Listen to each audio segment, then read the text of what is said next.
बिट्टू तू सो जा। अब अगर चुड़ैल आई तेरे पापा उसे मार मार के भगा देंगे। तू सो जा, आराम से सो जा।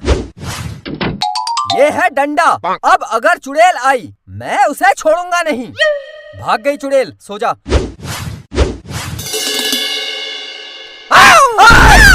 ओहो मैं डर गया। मैंने डरा दिया। पागल हो गया है क्या? सो जा। तू भी सो जा, डर मत, चुड़ैल भाग गई है।